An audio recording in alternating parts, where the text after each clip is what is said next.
नमस्ते, आप सभी का स्वागत है आज की इस परिचर्चा में और एक विशेष विषय पर आज हम बात करेंगे। हमारे साथ हैं प्रख्यात साइकोलॉजिस्ट रजत मित्रा जी।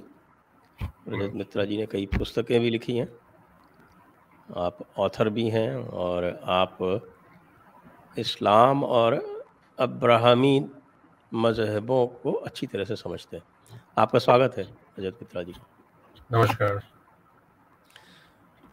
ये जो अब्राहमी धर्मों का जो एक मैं इसको कह सकता हूँ प्रिस्क्रिप्शन है, क्योंकि ये डिस्क्रिप्शन तो नहीं हो सकता, क्योंकि डिस्क्रिप्शन में तो ये कहीं इस तरह की चीज़ दिखाई नहीं पड़ती है। वो ये है कि ज़िंदगी केवल एक होती है और इस्लाम में हम इसको ख़ास तौर से देखते हैं। तो ये जो एक ज़िंदगी होती है, जो आखिरत आती है, और जब तक आखिरत नहीं आती है तब तक व्यक्ति जो है वो मुर्दे के रूप में पड़ा रहता है, आखिरत के दिन जिंदा हो जाता है। लेकिन इसका बेसिक ये है कि ज़िंदगी केवल एक होती है। अल्लाह जो है वो एक ही ज़िंदगी देता है और उस एक ही ज़िंदगी में जो कुछ भी आपको करना है, जो कुछ भी पुण्य पाप कमाना है, उस एक ही ज़िंदगी में सब कुछ आपको करना है। तो मैं आपसे ये जानना चाहता हूँ आज कि ये जो एक ज़िंदगी वाला जो फ़लसफ़ा है, इसका व्यक्ति के मस्तिष्क पर क्या प्रभाव पड़ता है? आपका धन्यवाद मुझे बुलाने के लिए।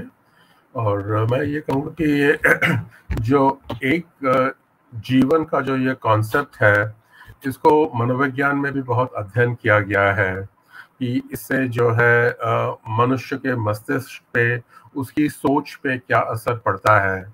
मैं आपको एक छोटा सा उदाहरण देता हूँ जो मैंने मनोविज्ञान में पढ़ा है।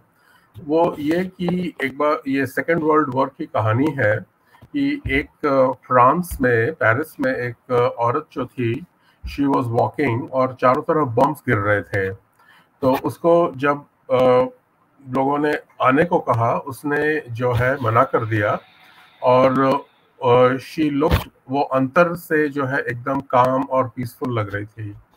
तो जब फाइनली मतलब उसको कोई चोट नहीं पहुंची और जब उसको ले आए तो लोगों ने पूछा कि ये आपने क्या किया, चारों तरफ बॉम्ब्स गिर रहे थे, इतनी आपकी किसी भी वक्त आपका जीवन जा सकता था।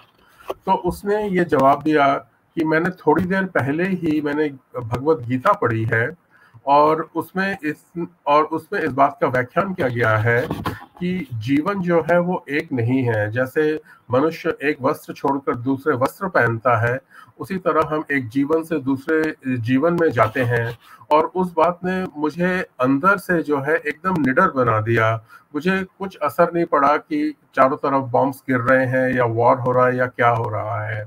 तो ये जो कॉन्सेप्ट है कि हमारा जीवन एक नहीं है, जो सनातन धर्म में है, जो हमारे धर्म में है, ये हमको एक सेंस में फियरलेस, टाइमलेस कॉन्सेप्ट है जो हमको फियरलेस बना देता है। और एक जीवन की अगर हम व्याख्या देखें तो वो एक लिमिटेड कॉन्सेप्ट है जिसको हम मनोविज्ञान में कहते हैं। और उससे क्या होता है कि एक सेंस ऑफ कॉम्पिटिटिवनेस अराइज होता है। कॉम्पिटिटिवनेस को हम मनोविज्ञान में ऐसे कहते हैं कि हम जो है, हमारे सबके लिए एक लिमिटेड अमाउंट जो है वो अवेलेबल है और हम सबको उसके लिए compete करना है। अगर हम नहीं करेंगे तो जो हमारे से ज्यादा ताकतवर होगा या जो हमारे से ज्यादा काबिलियत होगा वो उसको ले जाएगा। तो ये जो कॉन्सेप्ट है, इस ये कॉन्सेप्ट है जो बहुत वायलेंस को इंड्यूस करता है और मन में जो है बहुत एक इनसिक्योरिटी की फीलिंग पैदा करता है कि जब तक मैं नहीं लड़ूंगा, जब तक मैं कॉन्फ्लिक्ट नहीं अरेज करूंगा and until and unless I win, मेरी जो सर्वाइवल है वो पॉसिबल नहीं है। तो जो लिमिटेड कॉन्सेप्ट है मनोविज्ञान में, कि जब हम समझते हैं कि एक कोई लिमिटेड चीज अवेलेबल है और उसको हमके लिए लड़ना है, तो हमारा जो मस्तिष्क है वो सर्वाइवल मोड पे आ जाता है। सर्वाइवल मोड का मतलब होता है कि हमको सर्वाइव करना है। और सर्वाइवल इज, जैसा कि आप जानते हैं, डार्विन ने कहा था और हम पहले से भी उसके जानते हैं कि it is the survival of the fittest. तो उसके लिए मुझे ऐसी क्वालिटीज डेवलप करनी है ताकि मैं बाकी को डिसलॉज करके अपना जो है पोजीशन उसको सुरक्षित कर सकूं। तो इसीलिए कहते मनोविज्ञान में कई लोगों का ये धारणा है कि जो वर्ल्ड में कॉलोनियलिज्म हुआ है, जो इस्लामिक इन्वेशंस हुए हैं, ये इसीलिए हुए हैं because they came directly from a concept of a limited life, कि एक ही जीवन है, उसके अंदर जो है हमको बुक्स में हमारे जो लिखे हुए हैं उसको हमको फॉलो करके वो करना है, क्योंकि without that we are nobody.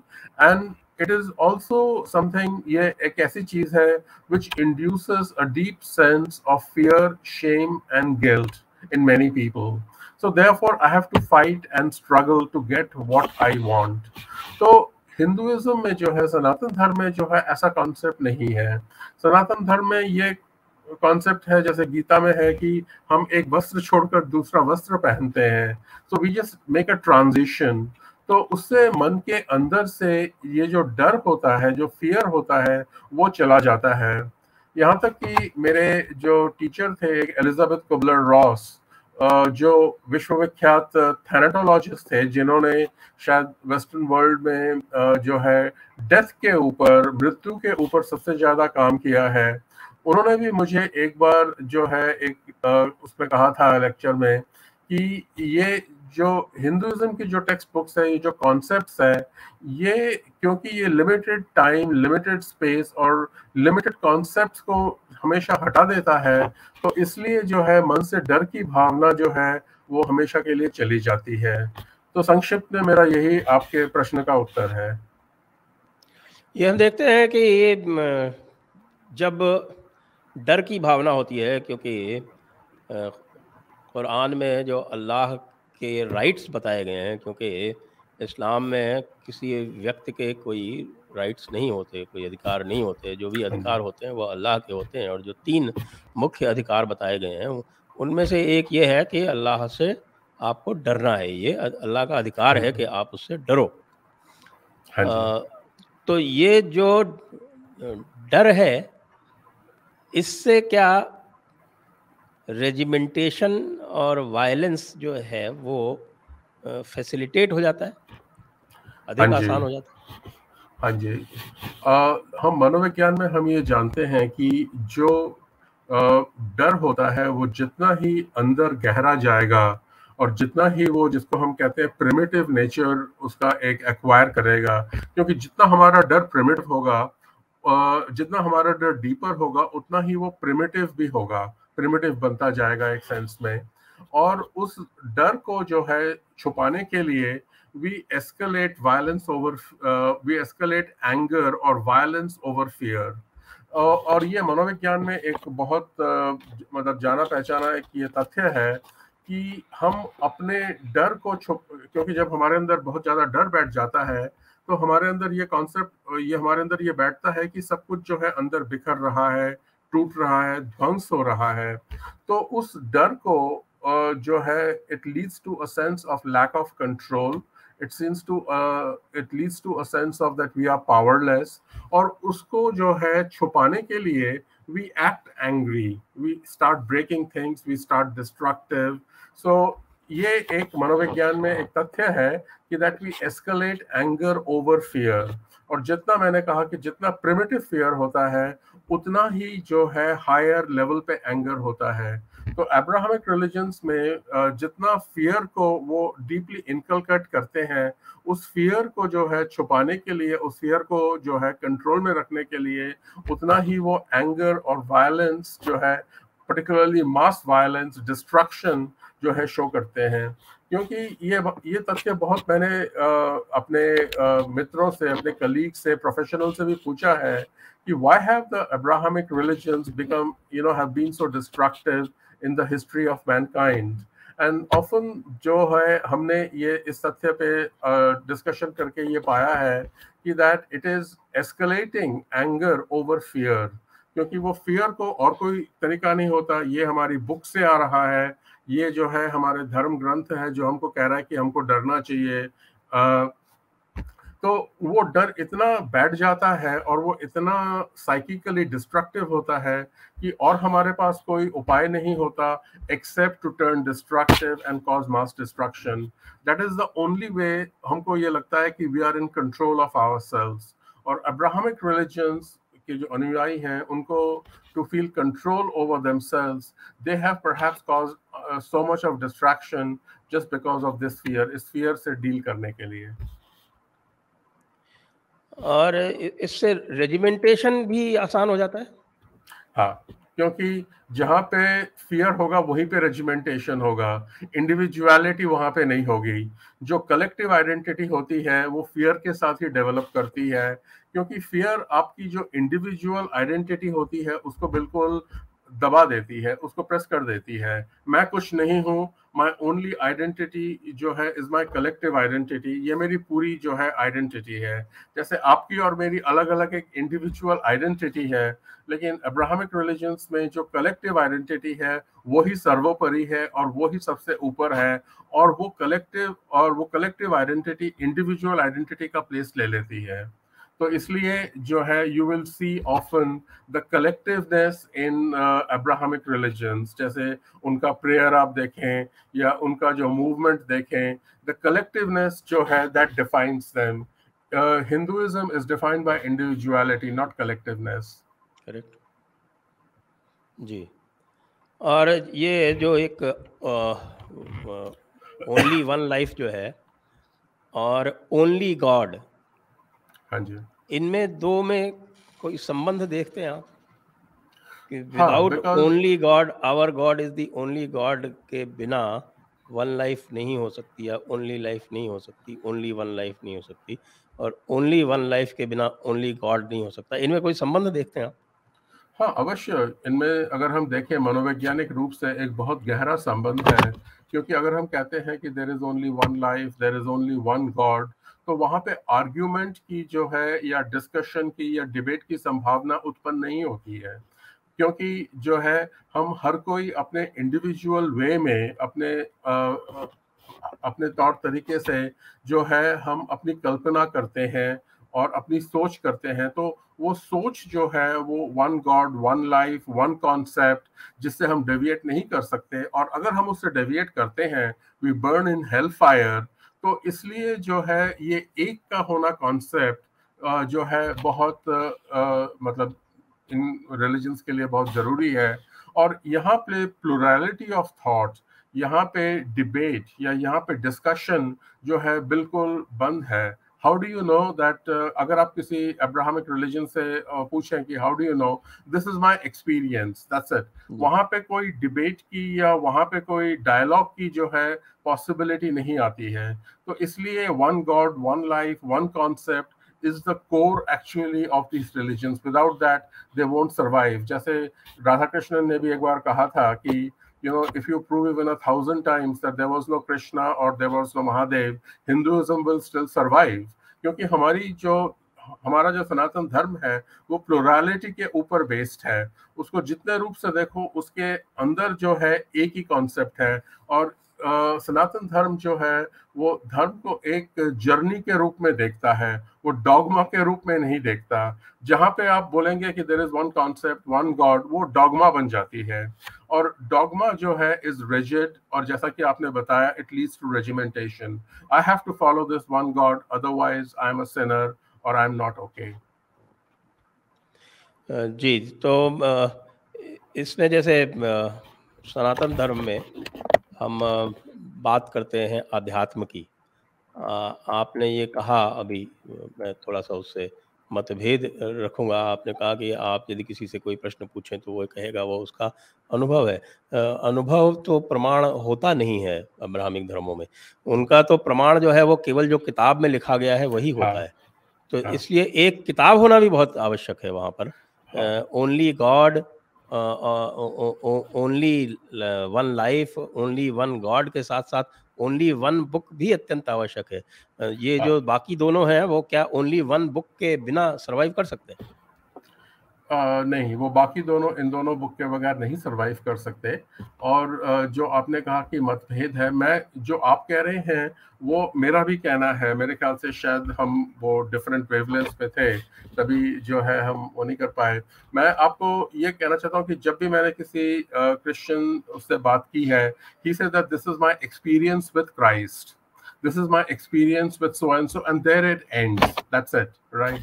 और वो जो है वो उसके बाद जो है वो बुक्स पे ले आते हैं कि my book says so and so, therefore it is final, right? So that's what बड़ा जो है मैं उसको एक्सप्रेस कर रहा था, ट्राई करने के लिए, कि जो अनुभव है, जो अनुभव के ऊपर जो हम डिस्कस करना चाहते हैं वो हिंदुइज्म में है। अनुभव के ऊपर जो है नॉन डिस्कशन जो है अब्राहमिक रिलीजन्स में है। वो ये बोल के रुक जाते हैं कि ये मेरा एक्सपीरियंस है क्राइस्ट के साथ, इस मेरा एक्सपीरियंस है इसके साथ, और उसके ऊपर कोई डिबेट, कोई डायलॉग पॉसिबल नहीं है।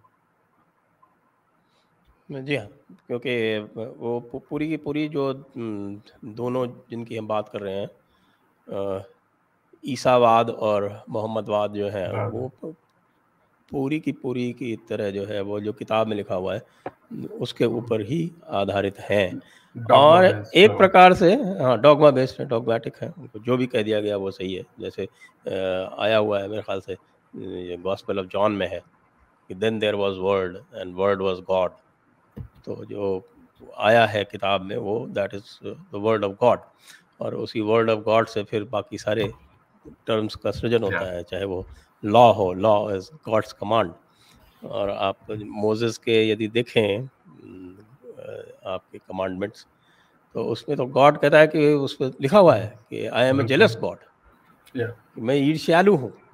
और उसमें ओनली लाइफ, ओनली बुक और आपके ओनली गॉड के साथ साथ, क्योंकि मैं वन गॉड नहीं मानता इनको, ये ओनली गॉड सिंड्रोम वाले हैं। ओनली वन लाइफ सिंड्रोम के साथ साथ ये only God, my God is the only God. My God is one God वाला तो जो है वो तो सनातन धर्म तो कहती है कि ईश्वर एक है और ईश्वर के अनंत रूप हैं, लेकिन ये तो कहते हैं कि ये तो कहते हैं कि ओनली गॉड है। हाँ, वो ये नहीं, सनातन धर्म ये नहीं कहता कि ईश्वर जो है वो ईर्ष्यालु गॉड है। जहां पे आप कहेंगे कि I am a jealous God, jealousy brings the concept of threat. और जो है कि अगर मैं बोलूं कि I am a jealous person, तो आपको जो है you will see that you will have to protect me. I am saying that you have to protect my identity, you have to fight for me. तो ये जो ईर्ष्यालु का concept है ये थ्रेट को लाता है। और जैसा कि हम मनोविज्ञान में जानते हैं कि jealousy is equal to threat. तो जहाँ पे भगवान खुद ही कह रहा है कि मैं जो है ईर्ष्यालु हूँ, आई एम जेलस, वहां उसके ईर्ष्याई तो है, they will see threat all around, they will see that they have to protect their God. और इसी और थ्रेट जहाँ पे होगा, it is the precursor to violence and trauma and bloodshed. jealousy and these emotions, these acts, they go together, ये एक साथ जाते हैं। इसी में यदि मैं मेंशन करूं कुरान मजीद का, तो इसमें एक आयतुल कुर्सी है, आयतुल कुर्सी है अल बकरा 255 2.255। और जो दूसरा जो अधिकार है, जैसे एक अधिकार तो है कि आपको अल्लाह से डरना है, उसी में दूसरा अधिकार है कि अल्लाह के अलावा और किसी को ये अधिकार नहीं है कि वो पूजा जाए। हाँ जी। तो ये इन्हीं तीनों से संबंधित करके देखेंगे या इसको अलग से, क्या ये इन तीनों के बिना ये कॉन्सेप्ट सर्वाइव कर सकता है? नहीं, ये जो है एक बहुत ही एक्सक्लूशनिस्ट फिलोसॉफी है। ये जो जिसको हम मनोविज्ञान में कहते हैं the concept of the other, ये क्रिश्चियनिटी में है, इस्लाम में है। जैसे इस्लाम में है, there are so many verses on who is a काफिर and what should be done with काफिर्स। So this brings on the concept of the other, जो सनातन धर्म में कहीं पे नहीं है। सनातन धर्म में जो है the whole world is one. तो जहाँ पे भी मैं एक्सक्लूशनिस्ट बनता हूँ, I bring in politics, I bring in violence, and I bring in a sense of deep division which can only be controlled or dealt with if you convert to my idea. So both Islam and Christianity are deeply exclusionist religions, I and the other. They divide the world in the two.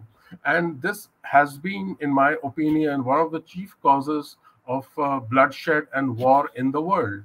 They are not concepts which are inclusionist. They don't take into account कि सबको एक साथ मिला के सब that I don't see the other as different from myself, जो सनातन धर्म कहती है। जी, और क्या ये भी कहना उचित होगा कि जैसे सनातन धर्म है जिसमें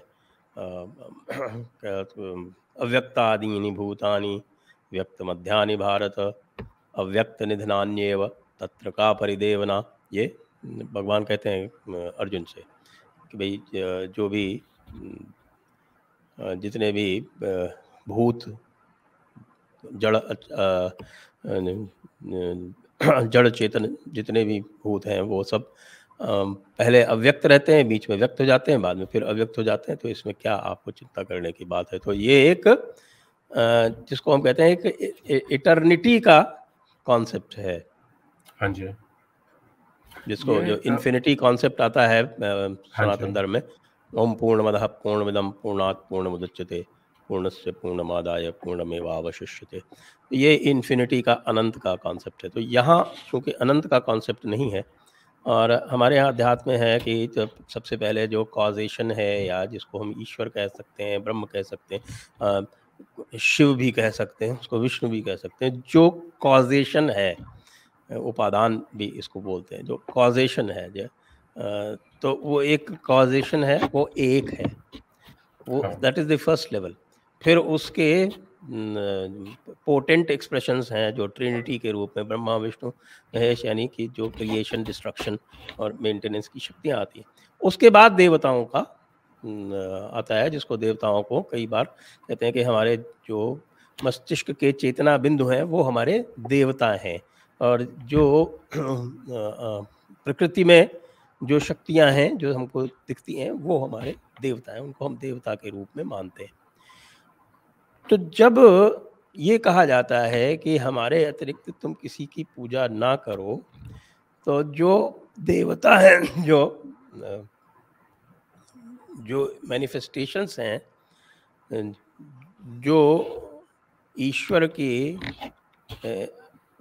अभिव्यक्तियां हैं, क्या ये थर्ड लेवल पर अपने अल्लाह को और गॉड को नहीं ले आते क्या? Level 3, they are competing with our level 3 gods and goddesses.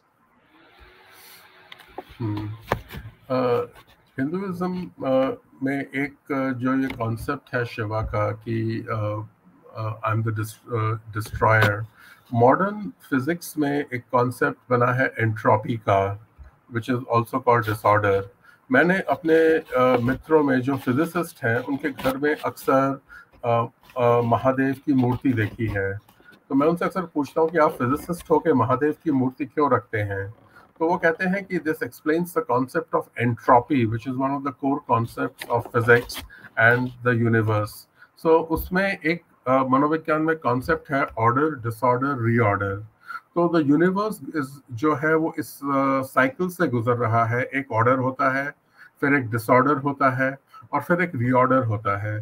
तो ऑर्डर से रीऑर्डर में जाने के लिए हमें डिसऑर्डर के थ्रू जाना पड़ता है, और ये साइकिल जो है ये एक एटर्निटी का साइकिल है।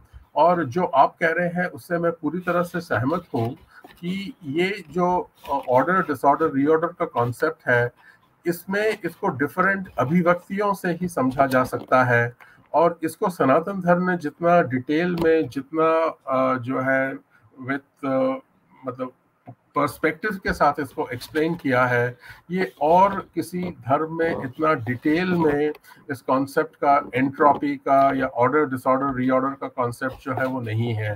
तो जो देवताओं का कॉन्सेप्ट है, जो अलग अलग शक्तियों का जो है वो कॉन्सेप्ट है, वो सारा इसके अंदर आ जाता है। और मैं आपसे पूरी तरह सहमत हूँ कि ये जो आपने बताया कि ये जो क्राइस्ट या मोहम्मद या जो भी आप वो कहना चाहें, जो फोर्सेस हैं, वो इसके थर्ड लेवल पे जो है हमको देखने को मिलती है। जी, आपने पुस्तक लिखी थी बड़ी सुंदर, दी इनफिडल नेक्स्ट डोर, नेक्स्ट उसमें आपने ट्रांसजेनरेशनल ट्रॉमा का अध्ययन किया था। और उसमें आपने दिखाया था कि ये जो हिंसात्मक प्रवृत्तियां हैं और जो विध्वंसात्मक प्रवृत्तियां हैं, उनका एक शांतिपूर्ण समुदाय पर क्या असर पड़ता है। इसको मनोवैज्ञानिक रूप से आपने जो दिखाया है, उसको थोड़ा सा आप दर्शकों के साथ और साझा करें इसी संदर्भ में जिसमें हम बात कर रहे हैं। जो मैंने अपनी पुस्तक लिखी थी इनफिडल नेक्स्ट डोर, ये हिंदुइज्म और इस्लाम के बीच में जो बेसिक कॉन्फ्लिक्ट रहा है, ये उसके ऊपर है कि जहाँ पे Hinduism is all inclusive, the concept from Islam is that they उसके जो अनुयायी हैं, they find it difficult to coexist with any other religion, and they find it difficult to tolerate and cooperate with others in order to have a mutual existence. तो ये जो है, ये उसके ऊपर ये कॉन्सेप्ट है। और मेरी पुस्तक में मैंने ये भी लिखा है कि किस तरह से जो है my protagonist who tries to build a temple that was, जो सदियों पहले कश्मीर में इस्लामिक फोर्सेस ने डिस्ट्रॉय किया था, उसको कैसे जब वो बनाने की कोशिश करता है, तो वो इतने सदियों बाद भी जो है वो उसको टॉलरेट नहीं कर सकते और वो उसको डिस्ट्रॉय करने की जो है कोशिश करते हैं, क्योंकि उनके जो है विचार में, उनके संदर्भ में सिर्फ एक ही चीज़, एक ही गॉड जो है वो एग्जिस्ट कर सकता है और कोई एग्जिस्ट नहीं कर सकता। तो वो ये भी नहीं देख सकते कि जो है वो एक हिंदू पंडित जो है उसका अपने ईश्वर के साथ, उसका अपने मंदिर के साथ किस तरह का अटैचमेंट है, किस तरह का जो है एक बॉन्ड है, जो वो समझ नहीं पाते, क्योंकि वो ये देखते हैं कि वो अपने ईश्वर को नहला भी रहा है, उसके सामने बैठी उसके बात भी कर रहा है। तो ये जो एक कॉन्सेप्ट है कि मैं जो है मेरा ईश्वर जो है वो सब में है और मैं ईश्वर का एक पार्ट हूँ, तो ये कॉन्सेप्ट जो है उनकी समझ में नहीं आता। और ये कॉन्सेप्ट जो है मैंने देखा है कि बहुत इस्लामिस्ट और बहुत जो इस्लाम के अनुयायी हैं और जो हिंदुइज्म के अनुयायी हैं, ये उनके बीच में एक फंडामेंटल कॉन्फ्लिक्ट है। और ये कॉन्फ्लिक्ट तभी जो है मैं अपनी पुस्तक का एंड नहीं बताऊंगा, तो ये कॉन्फ्लिक्ट कैसे एंड होता है और किस तरह से हिंदुइज्म का जो टॉलरेंस का कॉन्सेप्ट है, किस तरह से वो सबको इंक्लूड करके अपने साथ चलते हैं, that concept ultimately helps both of them to see the reality. तो ये हिंदुइज्म और इस्लाम के बीच में कॉन्फ्लिक्ट, जो बेसिक कॉन्फ्लिक्ट है, वो मेरी पुस्तक का मेन थीम है। जी, और मैं देखता हूँ कि जब इस्लाम या क्रिश्चियन या सेक्युलर जो हैं, वो जब सनातन धर्म की आलोचना करते हैं, तो वो आलोचना जो है वो फोर्थ लेवल की आलोचना होती है, डॉक्टर्स पर कभी नहीं जाते। वो फोर्थ लेवल पे जो व्यवहार जनित दोष होते हैं, जैसे यदि कोई जातिवाद हो गया या किसी प्रकार का भेदभाव हो गया, तो वो व्यवहार जनित दोष होते हैं, वो फोर्थ लेवल के हैं। मैंने 3 लेवल जो बताए, उसके बाद का जो फोर्थ लेवल है, उस पे व्यवहार जनित दोष आते हैं और उस व्यवहार जनित दोष की आलोचना होती है। जबकि जो इस्लाम और ईसावाद की, इस्लाम क्या कहें, मोहम्मदवाद और ईसावाद की जो आलोचना है, वो हम जब करते हैं तो हम उनके सिद्धांतों की आलोचना करते हैं। तो ये इक्वेट कर दिया जाता है सिद्धांतों की आलोचना और एक प्रकार के व्यवहार की आलोचना, यानी डॉक्ट्रिन्स वर्सेस बिहेवियर। तो ये कहाँ तक उचित है और इसको हम कैसे और आगे ले जा सकते हैं कि भाई डॉक्ट्रिन वर्सेस डॉक्ट्रिन की बात करो, बिहेवियर की बात करेंगे तो तुम्हारा तो बिहेवियर इतना गंदा है और पूरा इतिहास भरा पड़ा है बर्बरता का और नृशंसता का, ईसावाद का और मोहम्मदवाद का, उसकी तो कोई किसी भी प्रकार की कोई ये तुलना ही नहीं की जा सकती। ये आपने बहुत अच्छा सवाल किया, क्योंकि वो अपने बिहेवियर को छुपाने के लिए वो हमें अटैक करते हैं। एक बार मैं एक लेक्चर ले रहा था अटैचमेंट और बॉन्डिंग के ऊपर, तो उसमें एक जो थे वो क्रिश्चियन ईसावाद के वो थे, उन्होंने he got up and said Hinduism stops bonding and attachment. तो मैंने कहा ये कैसे? तो उन्होंने कहा कि because you people have the caste system, that's why you do this. तो वो मैंने कहा कि but I am talking about Hinduism over here and I have not even mentioned the caste system. उन्होंने कहा नहीं, Hinduism and caste system is one and the same thing, और जो है there is no difference between the two. तो मैंने कहा कि ये जो है आप बोल रहे हैं, this is something completely inaccurate, and I'm talking of Hinduism. I'm not talking of caste system over here. I can have a separate dialogue or discussion with you, but वो उसी पे अड़े रहे और उसी बात को जो है उन्होंने बार बार दोहराया कि Hinduism is nothing but the caste system, and what जो अभी ये अब्राहमिक रिलीजन्स जो ये कर रहे हैं, क्योंकि वो हिंदुइज्म के जो प्रिंसिपल्स हैं वो उसको अटैक नहीं कर सकते। आपने देखा होगा कि कहीं भी जो है उन्होंने जो हमारे सिद्धांत हैं, जो हमारे डॉक्ट्रिन्स हैं, उनको अटैक नहीं किया, क्योंकि वो अटैक करना शायद उनके लिए संभव नहीं है।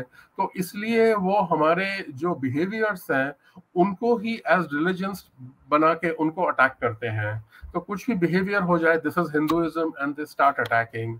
इसी तरह से वो सदियों से जो है वो करते हुए आए हैं, and I think that this is high time कि जो आपने बताया, we need to stop that behaviour.